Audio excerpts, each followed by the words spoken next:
Do you know global carbon emissions generated by the fashion industry supersedes that of aviation and shipping industries combined? And that's fashion pollution for all of us and for the only planet we call home. Hi everybody, my name is Ashima and welcome to my blog, The Thinking Shopper. Now the shopper part of it is quite self-explanatory. Every week I'll set out to shop and buy stuff that's value for money, be it cosmetics, clothes, shoes, other accessories. And now the thinking part of it.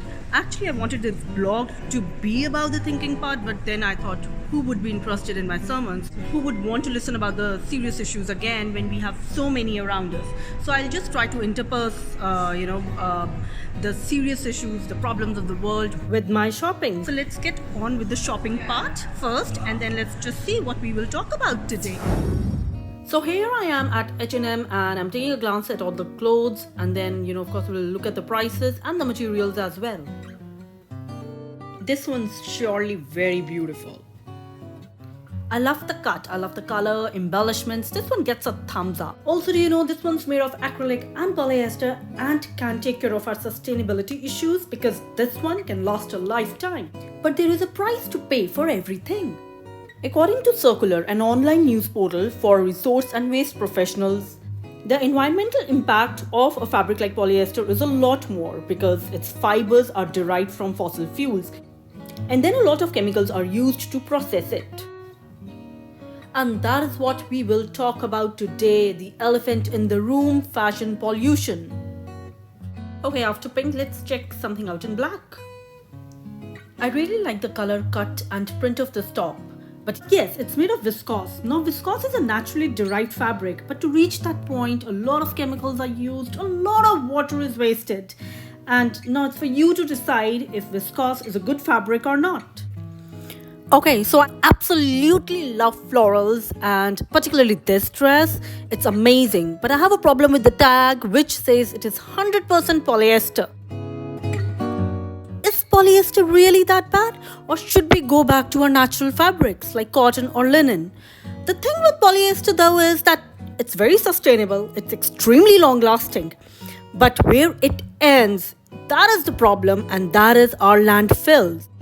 While I see all these beautiful dresses in polyester from end to end, I also want to share a fact with you printed on the Bloomberg website last year around the same time. And it says, in 2015, polyester production for clothing emitted 282 billion tons of carbon dioxide, triple that of cotton. But why do we find very less cotton clothes in market now, just like this one? And I'm ready to take it home for $50. But coming back to the question again, why are cotton clothes mostly missing in our retail apparel stores? And why has the sale of our ever favorite denim jeans have also taken a huge dip? There could be several answers to this question, but the most important one being that cotton is a very expensive raw material and again makes for a very expensive fabric. Reports suggest that it takes 10,000 liters of water to produce 1 kilogram of cotton. The crop depletes the ground level water, and pesticides are extensively used in cotton farming. Aral Sea in Uzbekistan is the most unfortunate example of environmental exploitation, as the water from the two rivers that fed the Aral Sea was then used for cotton plantations. So now that we have discussed the three important fabrics, yes, rayon is a cousin too. But how do we damage control the pollution spiraled by the fashion industry? Further, fast fashion is only aggravating the situation. Each year at United Nations climate change conferences, fashion industry's rights and wrongs are debated and discussed in detail. COP27 was no different either. But that's another thing, that the global fiber production reached an all-time high in 2021. And do we blame fast fashion for that? The answer is a firm yes. Fashion industry on a whole contributes some 8% to the carbon emissions, leading to the disastrous global warming and melting of our ice caps and glaciers. Realizing the gravity of the situation, fashion industry has come up with some viable solutions. The first one being sustainability, which means opting for fashion that lasts longer, among other things. The next solution is the green fashion, basically opting for products that are eco-friendly. But wait, have you heard of greenwashing? Let's throw some light on fashion industry's this interesting problem. This is called greenwashing, when the brands promise that they're doing a lot for the environmental footprint, but all they do is a mere formality, an eyewash. As an example, take this. So this says 70% polyester and then 20% recycled polyester. So do you think this much is enough to make this garment worthy of being called a green fashion product?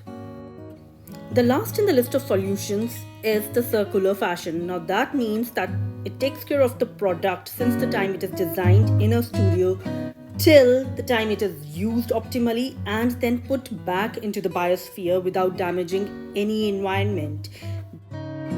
So we really need to see where we draw the line for ourselves when it comes to fashion consumption. The only answer to fashion pollution is limiting the fashion consumption. We as consumers have to practice slow fashion. We also need to invest in stuff that's timeless. We also need to train ourselves to think like fashion environmentalists, where every time we buy a piece of cloth, we think about the resources used while making it. Also spare a thought for people who created that beautiful dress of yours that you picked from the fast fashion retail store. Was it created in the factories or was it created in one of those unpopular sweatshops in South Asia? So next time you go to a mall, think of how you can become a consumer environmentalist. As for now, I think we should go back to what we were here for: shopping. Okay, so we are done for the day and God, I am so tired. I can't tell you, it's not easy to shop, but I hope you like whatever, stuff that I picked. I did my math, so you can pick 3 things at least in $100, if not more. But what is more important is that we invest in stuff that is definitely sustainable and long-lasting.